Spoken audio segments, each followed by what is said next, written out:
after verse 12, the dominant thought that Shri Krishna offers to Prince Arjuna is that I am all,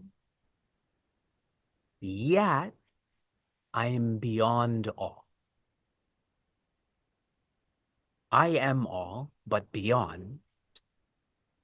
The rationale behind this, if you feel there's creation, then I am the creator.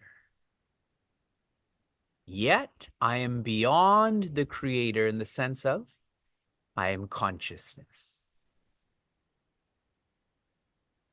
And we zoomed into this in verse 12, where Shri Krishna shares, I am not Sat or Asat. Those are labels. Only that which is limited can be labeled. How we can train into this causal teaching is to intensify our sadhana, our practices. Sri Ramana has given a very beautiful model that one should intensify their practice from puja to japa to dhyana. The masses engage in puja, few engage in dhyana. This is training from the gross to the subtle to the causal. It's like moving from creation to the creator to consciousness.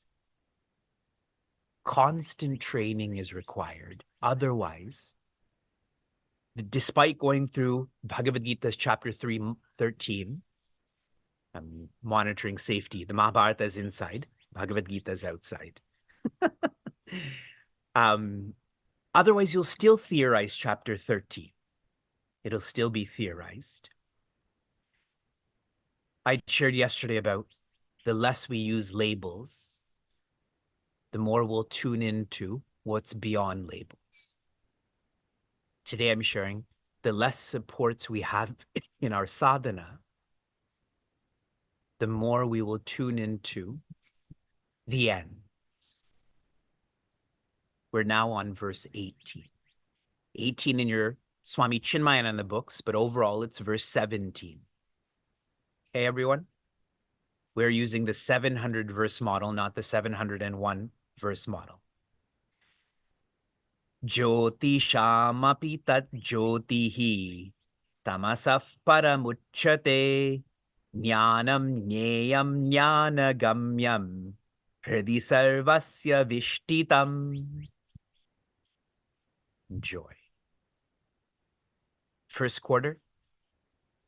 Jyotisham, lights. Tat jyotihi,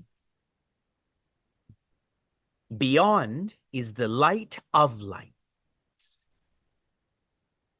Shri Krishna is stating, I am the light, but beyond that is the light.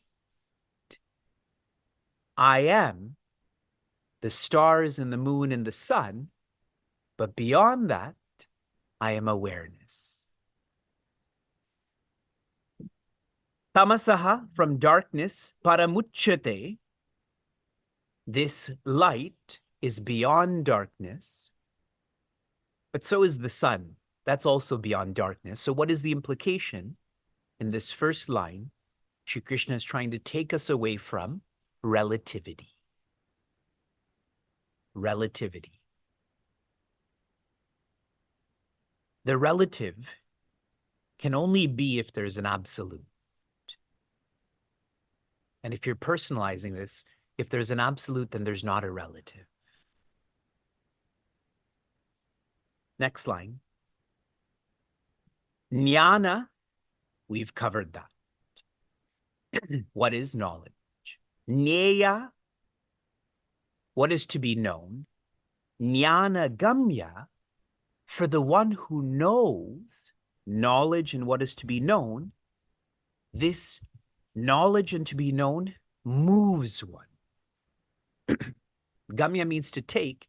It moves one. It changes one. How so? Hridi sarvasya vishtitam. One feels their center beyond the mind, intellect, ego. They feel their center. And their center is the center, which means the presence in all hearts. Heart and center, synonymous here. This verse, if I can share it in one word, is leading us through the relative to the absolute. Chapter 13 is on differentiation. There is a difference between the relative and absolute. Follow that difference.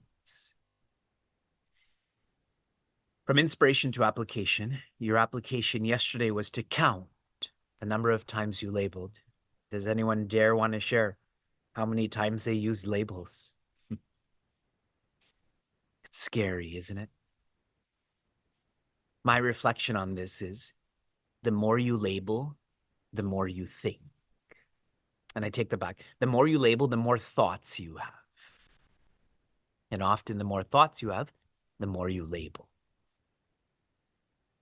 If you apply the label, that person is annoying, more and more thoughts erupt about why that person is annoying. And you start labeling, they're annoying because they were born like that. Their parents must be annoying too. Their vasanas are of rakshasas. You see how that just blows up.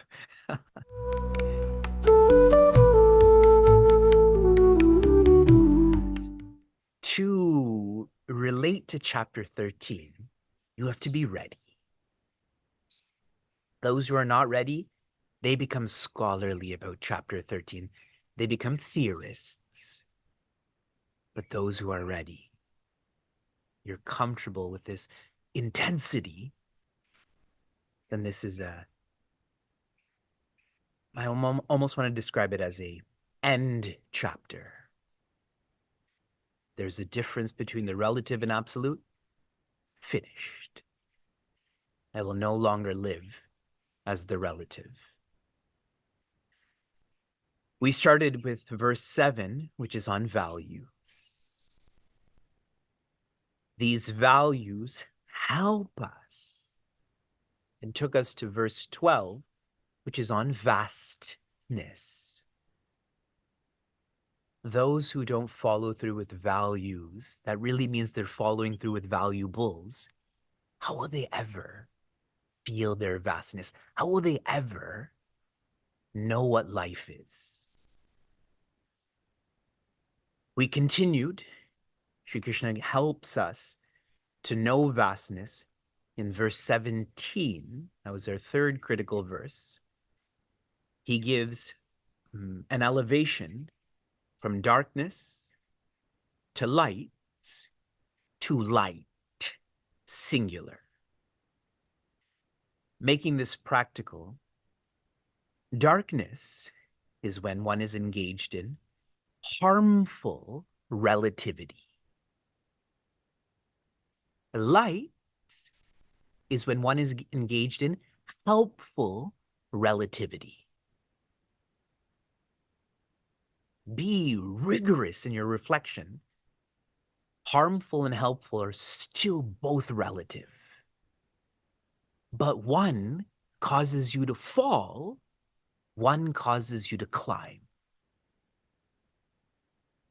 From darkness to light,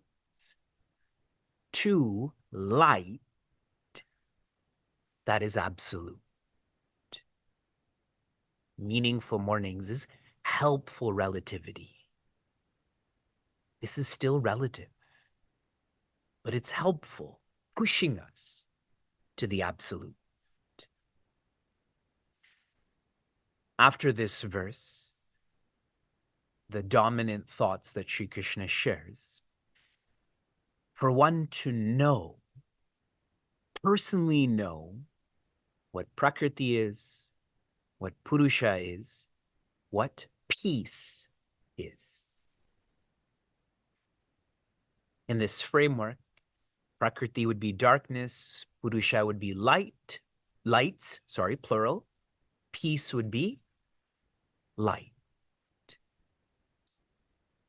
If you know this, you can be this, but if you don't know it, how can you be this? Shri Krishna shares this elevation or this climb involves sannyasa.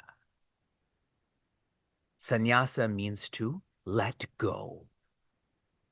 Let go of the harmful relative and hold on to the helpful relative. Then let go of the helpful relative and hold on to the absolute. As I've been with our children for 100 hours, these 4 days, just myself and our children, and now on Monday, tomorrow evening, I'm recommencing with parenting culture.